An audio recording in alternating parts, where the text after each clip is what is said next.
Hey, my beautiful and handsome subscribers, it's your girl Ashley Nicole, and right now I'm about to share with you my experience of living and traveling abroad for a year.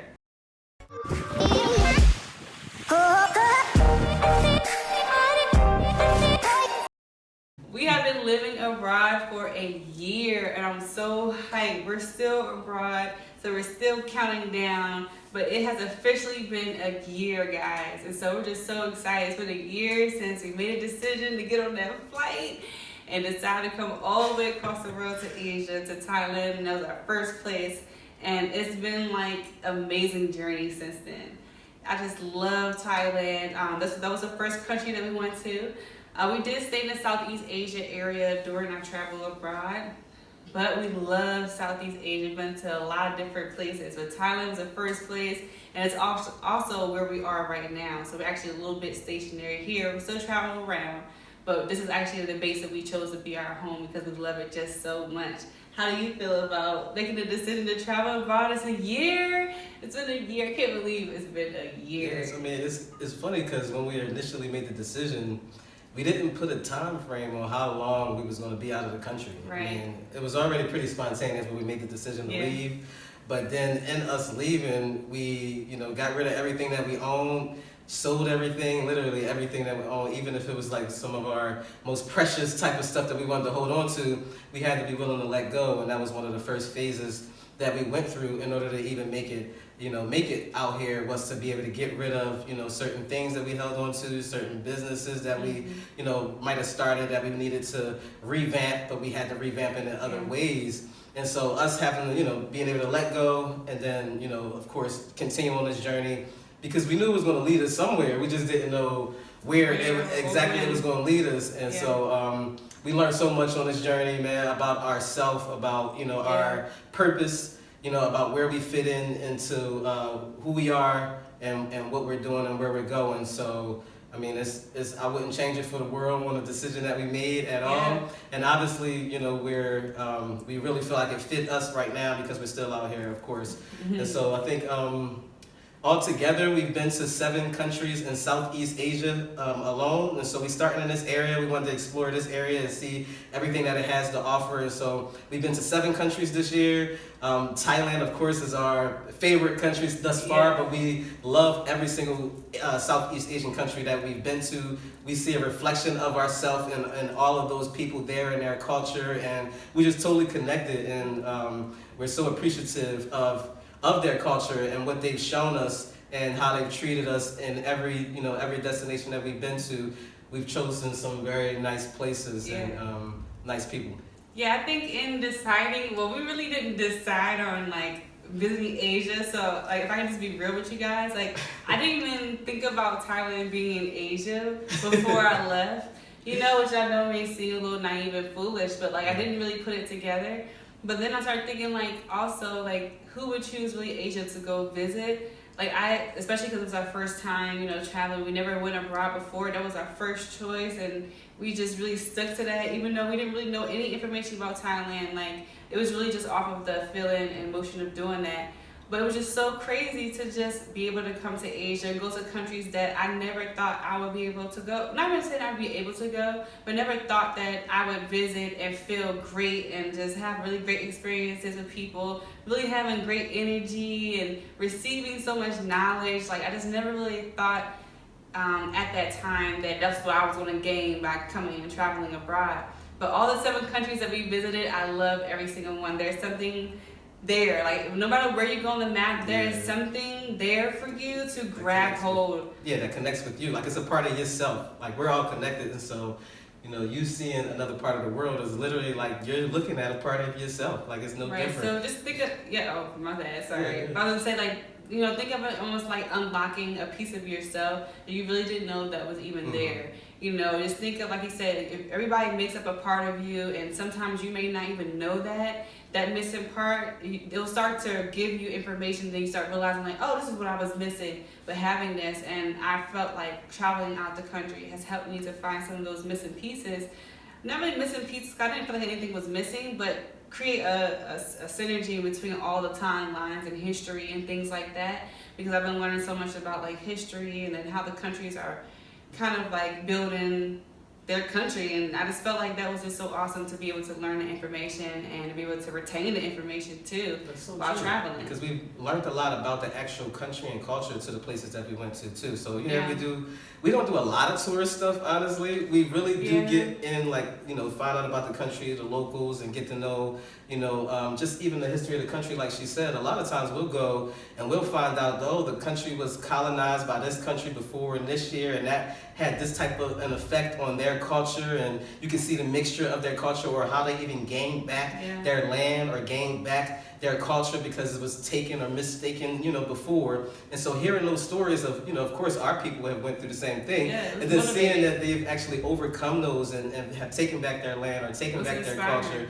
it's inspiring to see their stories, to see that actually happen. And then also it's inspiring to see the just them afterwards, and see them actually their economy their economy, and actually putting that back together, and also their trade and stuff like that internationally, and them self-sustaining, eventually, and building their self back. On top of that, we've been learning so much just about economies, world government, world just international trade and monetary policies, and all of these different things have really came from us being able to expand our mind outside of our environment and our boundaries and what we was used to and what we was told we should focus on and be taught, and just only know that in that society and how that functions.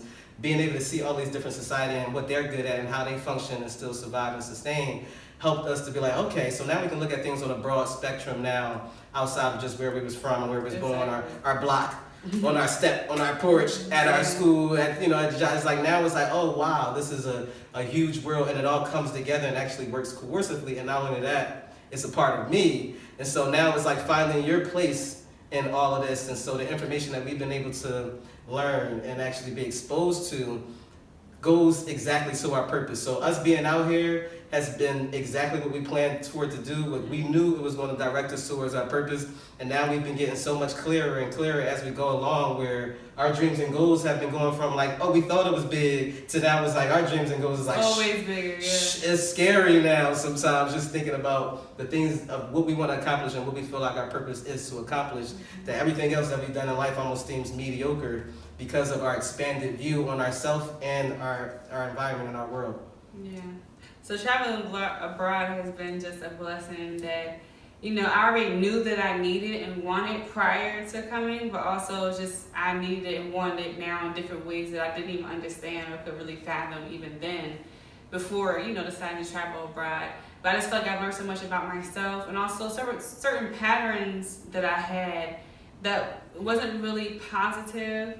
Just like how you were talking about in a prior video, just sometimes really controlling your thinking and not really putting the prejudice on yourself to other people just because they may look at you a different way or give you a different look. And it's just like, because you experienced that in a not so good way, you apply that to everybody that walks by you or that may, make those similar, facial expressions or whatever. So for me, it just helped me to realize like, okay, I need to not do that, number one, because not everybody feels the same way. And how dare I put my past hurt and experiences on this person who is just a natural good person. Maybe they just mean mug just out of appreciation. You never know why people do certain things. It's always an opposite or alternative to what you may think. So for me, just being open to different people, different cultures, different way of doing things, sometimes they may say something that we may say and it's degrading, like coon. Coon is not a good word for us. Like, we don't like the word coon, right? Yeah, but coon out here in Thailand, it means mister. So it's a word of respect, basically. And so it just shows you the difference. It's like the first time we heard the word coon, you was like, how dare you call me a coon? I'm like, what? It's the coon Tracy. I'm like, wait, hold on. Excuse me? Just call me a coon? Like, oh, that's what that means? Like, okay. No, I mean, just little things like that. So just understanding, It's just crazy. Like, that was, really, that was like probably one of the major things that we've been able to learn about ourselves, just being out here. Like, that's probably one of the major shifts, not just with, business and purpose, just like really thinking about ourselves and the thoughts that were programmed in our mind and our subconscious mind mainly, for us to be able to just react and do certain behaviors that we don't even know was programmed for us to do. But now we're able to recognize those because these, you know, other people in other parts of the world have no idea of your upbringing, of your culture, of the things that you were, you know, like you said, past hurts, past pains that happened. They have no clue. All they can see is you now and what you're doing and your behaviors. And so we're literally creating our own environment and their reactions to us by the thoughts that we have in our head about ourselves and our environment.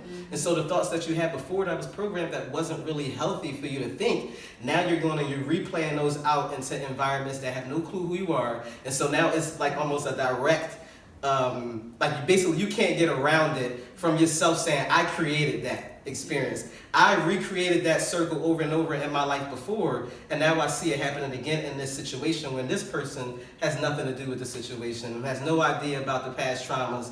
And so if I'm recreating the situation, and these are things that we're looking at with ourselves with small things. Like we literally taking thoughts that's in our head and be like, you know what? I had this thought about this person or this prejudgment even about myself before meeting the person or before seeing the person or before the situation happens. Really controlling those thoughts from not creating those bad things is like the key to you retraining your subconscious mind to do the things and go towards the purpose that you want it to happen is because of the thoughts that happen that we create all the time. And so us taking that so serious, like to the point where we was battling ourselves inside. We never think we was going to be able to control those type of thoughts. I mean, we thought that we could. But it was going to take a longer time. Like, it was so many, like, when we became aware of it. Because they don't speak our...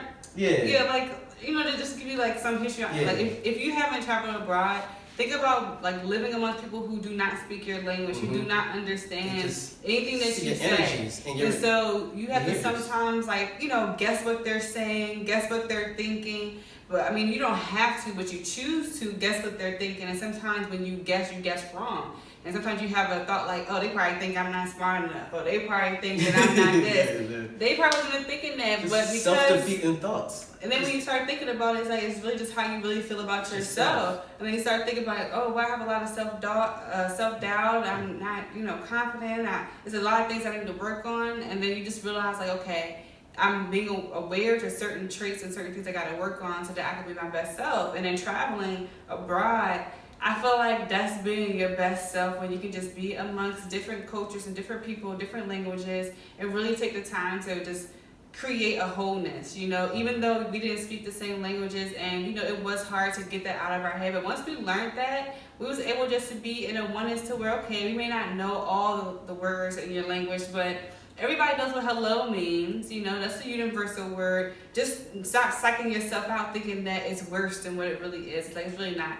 Because that's what I was thinking about earlier today. Just like, you know, it's okay for me to speak out and say hello to other people and say it in English because most likely a lot of them know greetings in English. So why not take the time to just say hello? But like you said, like there's sometimes those mind blockers that you realize like, oh, okay, hey, here they are.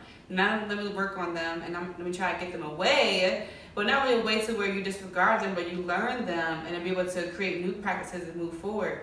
So it's just so crazy how, you know, a lot of awarenesses have been coming to us since traveling abroad.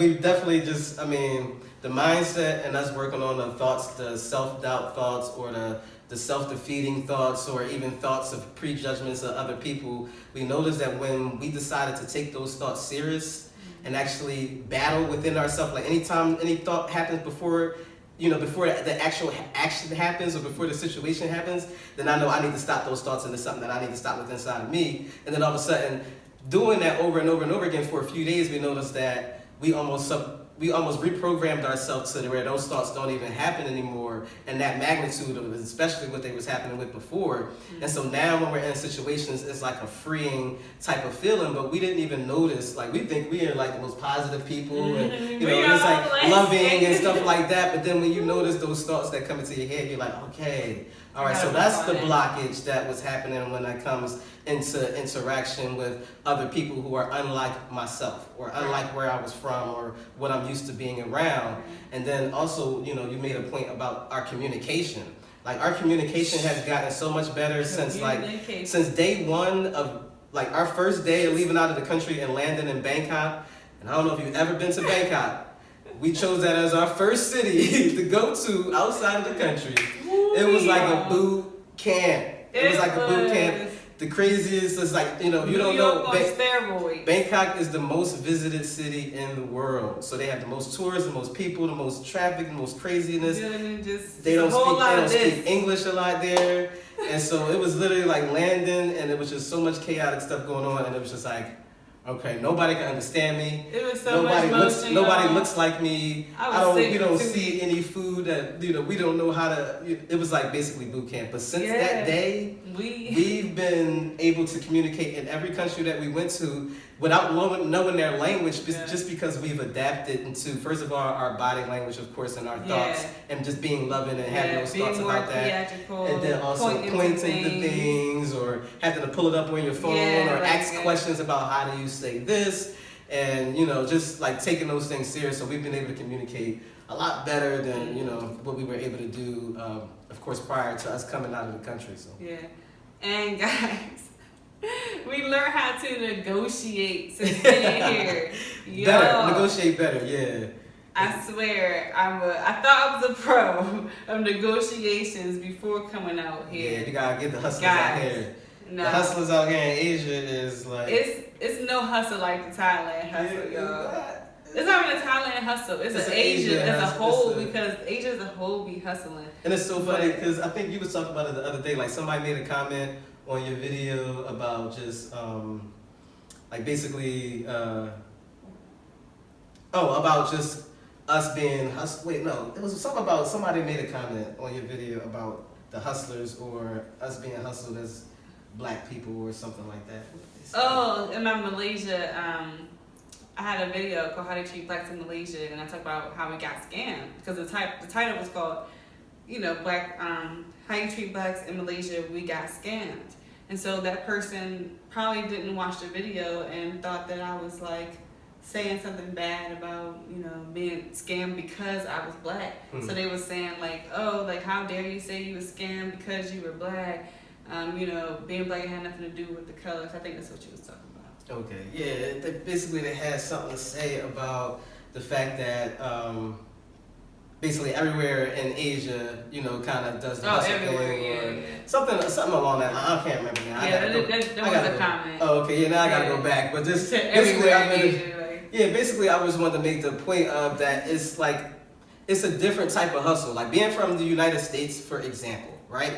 We hustle our own.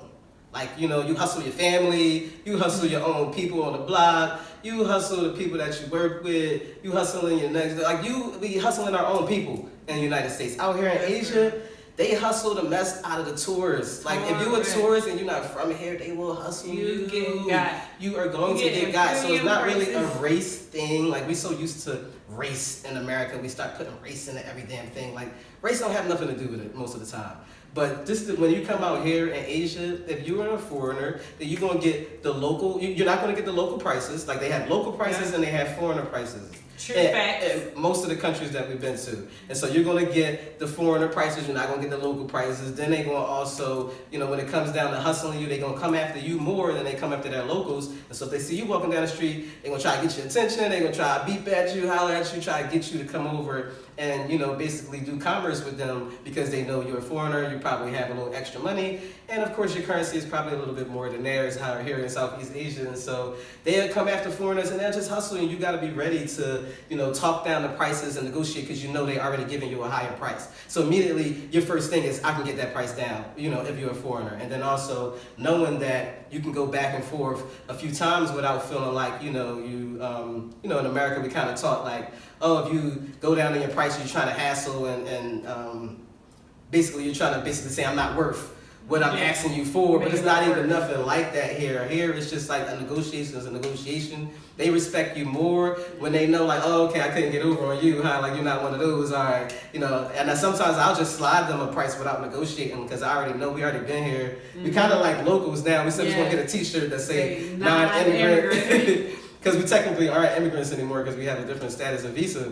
But when it comes down to like negotiating with them, it's literally like, you know, I just pass them the money that I know how much it costs to get from here on a you know, motorbike, or I know how much this costs in order for food, or, you know, some other type of, when we buying jewelry or something like that, and they're like, oh, this costs this amount. No, you know, I want 4 of them for that amount. If I'm gonna pay that amount, I'm gonna need 4. Like, you know, just little stuff like that. Just like barely know English, but you better know how to negotiate with them because they know money. They know money. And so, you know, English. As a foreigner, it's just, you know, you will feel like you're getting scammed, but then after we start being to every country out here, it's like, you know, it's not really a scam. It's just, can they get over on you as a foreigner, or can they not get over on you? But what they own, they be strictly like, you know, taking care, bless you. They be taking care of their own, and they make sure that they, you know, everything is upfront and copacetic with their own people. It's just, you know, when it comes down to foreigners, they see if they can get over on you, and sometimes we got enough money where we do kind of like, you know, all right, we're a little bit more well off, I'm gonna pay you a little extra or something, you know, if that's how you feel. Not if somebody trying to take advantage of you. Right. But if that's how you feel, you want to give more, then, you know, at that point, you can get more. So that was one of the things we learned, was negotiating and being able to negotiate well. And then being resourceful and living a minimalist life, like not having a lot of stuff, you know. Like, I just think, you know, it's just crazy that, you know, like where I've lived, had walk-in closets, you know, stuff packed everywhere, gotta get all this furniture, stuff like that. You're not really having to worry about that out traveling abroad. You know, a lot of places come fully furnished that you're staying at. Y'all know I love Airbnb, so they always come furnished. You don't have to even worry about that. And it's just nice to travel. Like when you're traveling for a long period of time, of course you want to have like a smaller amount of luggage just to make sure it's easy to travel, you know? So I just think that it's just amazing that we've learned so much in a short amount of time. Because if you think about it, it's only 365 days. Yeah, I mean, Don't play that long. I mean, thinking about the first day when we landed here, just you talking about the luggage. Oh my gosh. Like the luggage, I mean, but like I said before, like we sold everything that we own, so we don't have really anything to go back to, you know, in the States. And so we was bringing with us everything that we just couldn't let go of, well, that we felt like at the time. That we just couldn't let go of. Certain clothes. And then we didn't know what to expect out here. We didn't know we was gonna be in the middle of nowhere with like crazy foreign food that we haven't had before. So we got our first aid kits.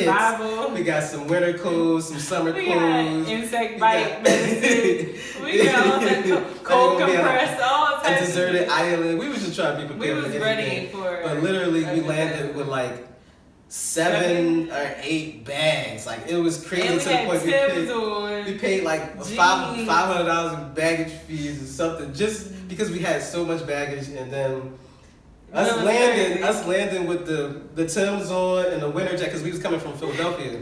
And so right before we left in Philadelphia, it was just getting cold.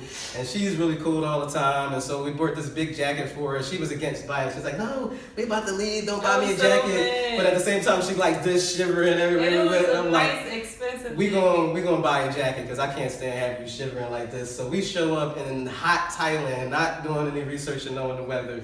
You know, crazy tropical, crazy hottest weather we ever experienced. We show up with big Timberland boots on, both of us. Timberland boots on, jeans, winter coats, 7 suitcases. The Asians was looking at us like, where are y'all from? Alaska? Like, are y'all ever going back home? Are y'all ever going back home? Have y'all ever been here? They was asking us all types of questions like that. And so slowly but surely we started noticing that they live very minimalistic type of stuff, like, you know, little small apartments, but they take advantage of the space so well, you know, to the things where you feel like you're in luxury even if, you know, you're paying a small amount, like literally here. And so when we learned that we can just live off of minimalistic type of things, we went from 7 suitcases to 1 suitcase apiece. And so, you know, that's growth. Like, I feel like every time we went to different places, we got rid of more and more stuff. And we sold stuff and gave away stuff. And we ain't sell nothing here. We ain't sell our stuff here. No, we just gave it away. We sold our stuff before we left from the United States. But the stuff that we had left here, we just been giving away more and more stuff, or even throwing it away at this point where it was like we can let go. And we've let go enough where we got 1 suitcase each where, you know, we wanted to travel somewhere. But now we stabilized here in Thailand, so now we can actually have our stuff stable and just travel wherever we want with a, you know, carry-on bag. But even if we didn't and we wanted to take everything we own and just go to another place, we can do that now with just, you know, packing up real fast and being gone. So the freedom is real, like the freedom lifestyle that, you know, we designed for ourselves is real to us and is serious to us, and that's how we design, you know, things to be, you know, purposefully, and it goes along with our purpose who we are. Yeah, so the freedom lifestyle basically is that as well, just traveling abroad for us. That's part of it. We just like to be able to go wherever our heart really desires and to be able to gain whatever we need to propel in our vision or purpose. And so, you know, we just really like traveling abroad, and I'm so excited for the journey that's coming up now. And hopefully we have a second year video. Yeah. But I've learned so much of traveling abroad. Like, don't be scared to get to know people that may not look like you, may not talk your language. Like, we met some really great friends we probably would have never met. We've met older, young, all types of different people all around the world. Yeah, so, like, just don't be scared to experience, you know, things. Go to the neighborhood food place. Like, walk down the street. Like, don't be scared because you look different than everybody. Because I know a lot of people that watch my videos may be a little scared. I know somebody commented in my last video said that, you know, sometimes being black or being somebody that's of hue, it's hard to be amongst, you know, a lot of other people that may not look like you, because you just feel like, oh, I'm gonna be attacked. But like we said, like, that comes from experiences. Like, nobody is telling you or have shown you that. That's all in your head. And sometimes you gotta go through all those programming and years of programming, because, you know, you have TV, movies that make you relive all this crap, and it's just like you have to go through and kind of like reprogram yourself, and it may take some time, but in reality it's going to be needed. If you're serious about it, it will happen faster than what you think. So just take the time to just let go, take a deep breath, and just go ahead and take a leap of faith, because it's going to happen. You know, at the time when we decided to travel abroad, we didn't really know like how long, what we were going to do, what we needed. We didn't even really look up any visa requirements and things like that until like the last minute. Like, sometimes you really just gotta just move on what you just feel and what you know. So if you know for sure you're supposed to be traveling abroad, make a decision today to purchase that ticket and travel abroad. If you're still thinking about it, that just means that there's other things that you probably feel is more of a priority than traveling abroad, and figure out why is it, because sometimes those things are not even important to even compare to traveling abroad when you think about the freedom lifestyle and what you're going to gain as far as value. Yeah, I definitely feel like it's something that, you know, if you do want to travel abroad, then, you know, kind of go on a mission of knowing who you are, finding yourself before you travel abroad. I mean, when you travel abroad, you're going to get those revelations and grow more into yourself, but is even that more important for you to know who you are and have confidence when you are traveling abroad, because you're going to stand out like a sore thumb. Like, you're not going to be able to hide your insecurities or hide your faults or things like that. Those things are going to be relevant. And so what you want to do is be confident in who you are, to know that those faults are there for whatever reason as you're growing towards who you are, who your purpose is. And so, you know, I think, you knowing who you are is so important, because I know when she walks down the street, for example, and I tell her all the time, here in Thailand is, we're a rarity as a people, like, of our descent. And so when they see us, first of all, we're a rarity of our descent. Then we're rare that we're young. Then we're rare that we're a couple. And then it's even more rare to see a woman, because you might see guys out here, but most of the time they're out here because they kind of want to get filled up by the Thailand women, and they come out here to kind of experience that type of lifestyle. But to actually see a woman, come out here, when she's walking down the street, she's such a rarity, and she can walk down so confidently that they just love her, like they do. Like, it's hard not to love someone who's confident in who they are, and they always call them sexy or beautiful, or wanting to get to know who she is, or touch her hair, or it's just like, just having that confidence of who you are is going to be important, because you're going to have to walk around confidently when people see you and they see you as differently. And then also, it's funny because they see you as differently, but we're so much the same. It's crazy. Like, every country that we've been to, and we told you, like, we do research when we at the country, so we find out not only about their current status or when they was colonized. We try to go back in history, like, who were they before then? It always comes back to us as a people. So it does. We're more every single time. It is truth. There is no other way. It always comes back to us and our foundation as a people in all of these areas and all of these lands. So we done been to Thailand, we done been to Bali, Indonesia, we done been to the Philippines, we went to Malaysia, we've been to Cambodia, we've been to Vietnam. Did I miss anywhere? I don't even know. But like all of these places, it comes back to us, like deep rootedly into us, you know. And so it's like we are that culture. They are us. Even if you look at me differently, because you ain't seen us in a while, because we have been kind of a little secluded in certain parts. I'm pretty sure you got a cousin or uncle that's but a little. We go in there when we associating, you know, with people from Asia. It's like we are you, you are us. Like stop playing in the games. Like we're not different. And you know we here, and you know we locals now. That's how we really talk to each other. We gonna learn Thai. We gonna learn school. So we're really about to blow their mind. It's about to be crazy, like you know what I mean. It's so crazy. You know we gonna learn some Chinese. Like that, know. We the same. Like we gonna be in. So we supposed to be the mother and father of all languages. Of all languages, civilization. So we know who we are, and we go out there as such. And you know, people just love us, and they waiting for us to, as a people, to rise back up. Honestly, and we basically ready is what we saying to them. Is that you know we're ready, but also you know we're here to work with you and not against you too. So just giving them the reassurance of that. So traveling a year abroad has been so enlightening. It's of course like obviously been such an awareness to us and ourselves, our best self, and we just learned so much. It's crazy. So if you guys get a chance to travel abroad for a year, I definitely recommend it. I have no regrets. And throughout my whole year, I haven't experienced one race problem. No. It's crazy for a year. Race don't even exist, like, you know. And I've been abroad, so I haven't had a problem. You know, my stories, of course, may be different than other people. Other people had experiences, but I haven't had any experience because of my skin color. I've had, you know, some like obscene things happen around me, but not because of me or who I am or what I look like. So, you know, I've been respected anywhere that I've gone, but also, like you said, because I have respect for myself at the end of the day, and you should have the same for yourself. And if you feel like you are respectful and you respect yourself, other people will receive you as such. So, however you feel about yourself is what other people feel. And so I just like to keep that in mind, because if I feel bad about myself, I'm pretty sure somebody gonna feel bad for me, and I don't like feeling pity. So, you know, just trying to figure out where you lay, but I'm so excited. It's been a whole year. I hope you guys really enjoyed this video. Yeah, guys, we really hope that you at least learned something from this experience. We don't know. We just felt the need to have to share. So hopefully it touches one person, 2 people, you know, 100 people, 1,000 people. We don't really know how far it's going to go, but we know that we felt it in our heart, you know, in order to share this. And so hopefully you learned something from it. Would you do us a favor and like the video, and then also put a comment below about either a question that you may have, or something that you learned from it, or even just your experience of traveling abroad and sharing that with us. And we'd like you to do the same and just share it with us. All right, guys? So we enjoyed this time with you. We'll see you guys in the next one. See ya. Peace out.